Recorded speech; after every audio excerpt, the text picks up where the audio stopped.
Hi, this week we're going to look at multiple regression. We started it last week in our class together, and we'll look at another example today in this presentation, but we'll spend a whole lot more time in our weekly live session. With multiple regression, we're able to extend what we learned in simple linear regression. So in simple linear regression, we had one dependent variable y and one independent variable x. In multiple regression, we're going to consider the relationship between the dependent variable y and two or more independent variables. So we'll have several x's.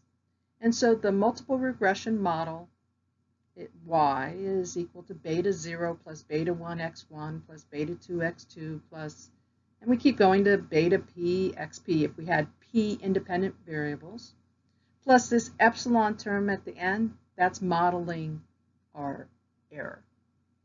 So what we're going to do is to estimate that using a sample. So we're going to find y hat, and we're going to use Excel rather than matrix algebra. So the background that we don't see, but that Excel uses, is matrix algebra in order to find these coefficients.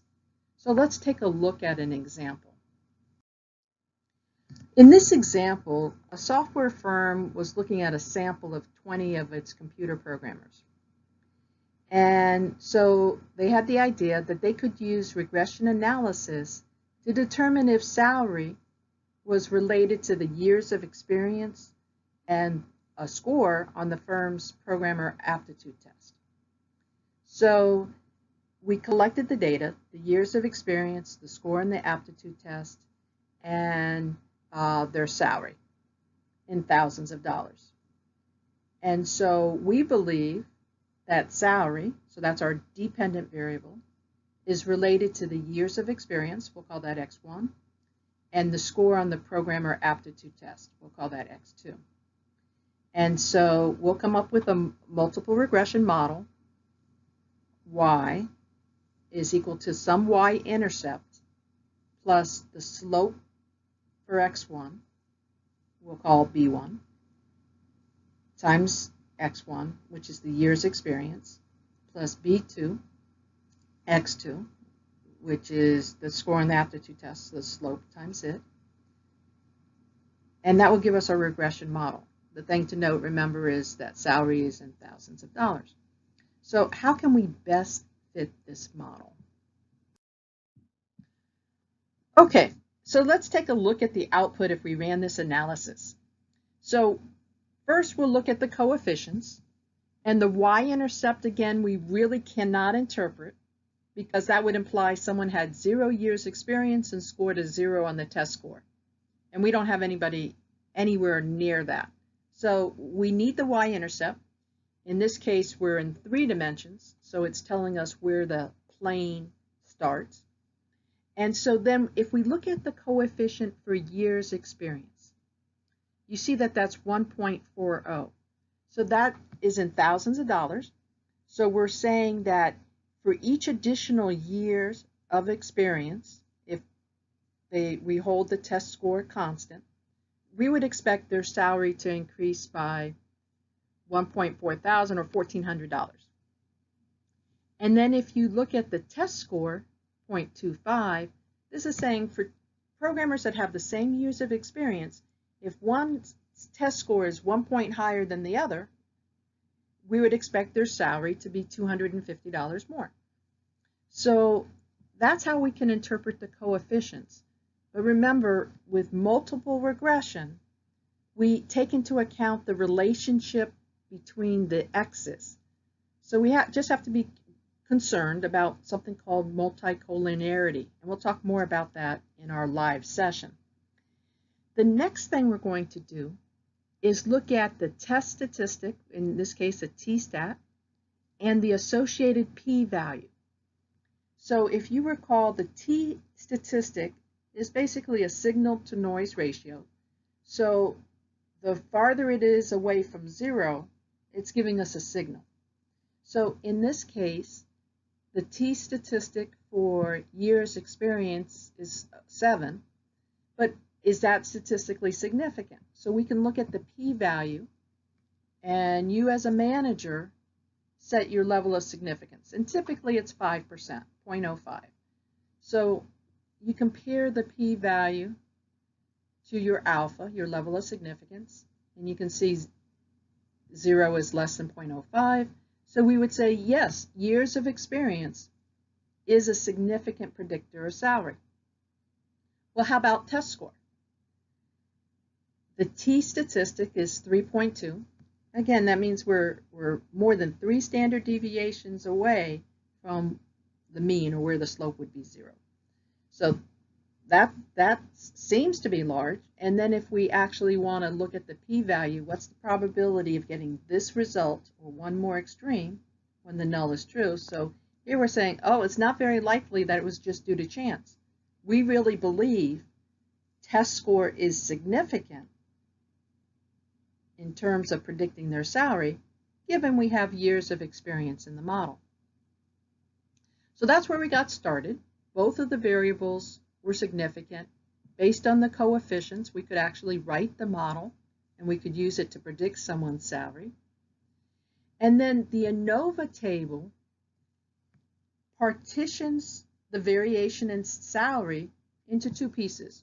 Regression, meaning what could be explained by these 2 variables, versus error, meaning that these variables do not explain. Some other process or just randomness will account for some of the variability.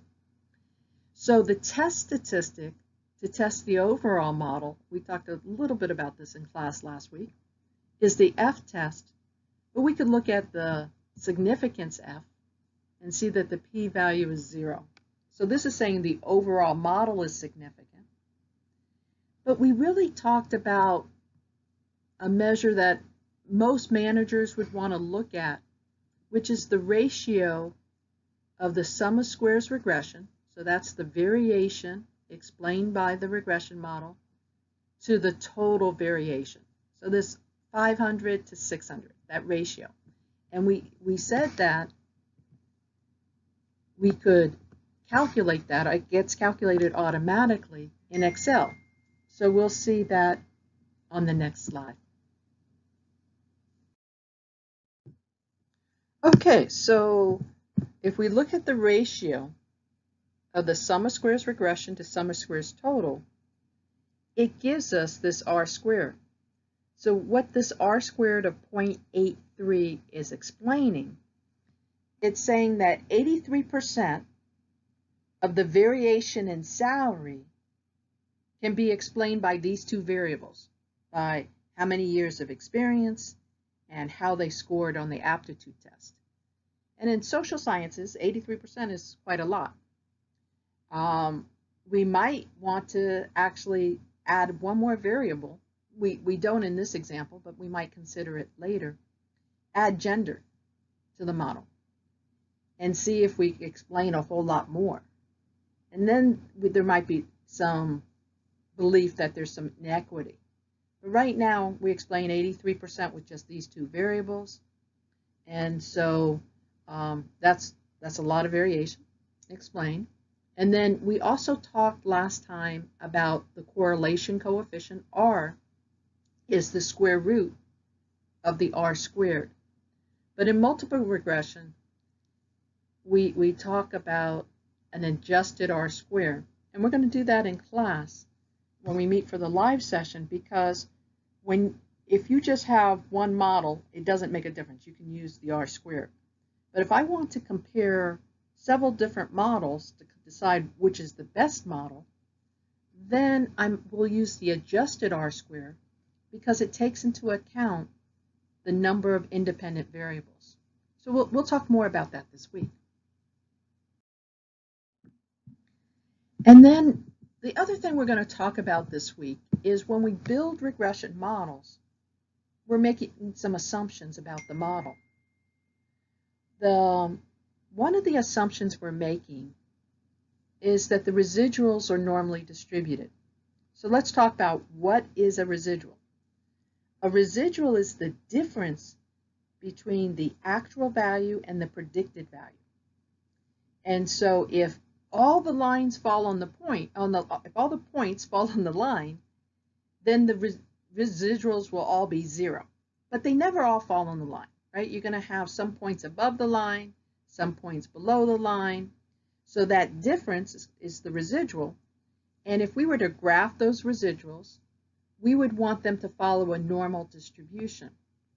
So the way that Excel and a lot of the statistical packages deal with this is they plot the data in something called a normal probability plot.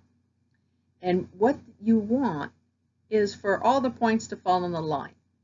And they will never all fall on the line, even if it's a very strong normal distribution.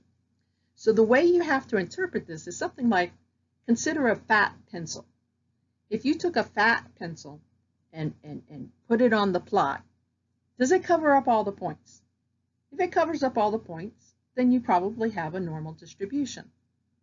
If you see deviations from that, so this thick line or whatever, if there's deviations from that, then you might not have a normal distribution, and there you might want to use some sort of transformation.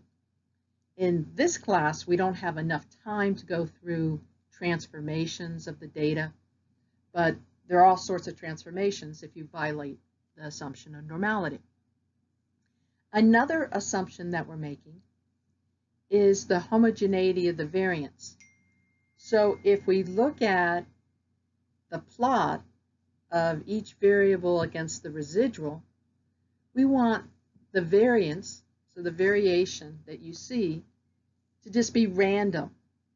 We don't want the variance to grow as x grows or decreases as x decreases. So if we look at these two bottom plots, there you can see that the variation is not growing and it's not decreasing.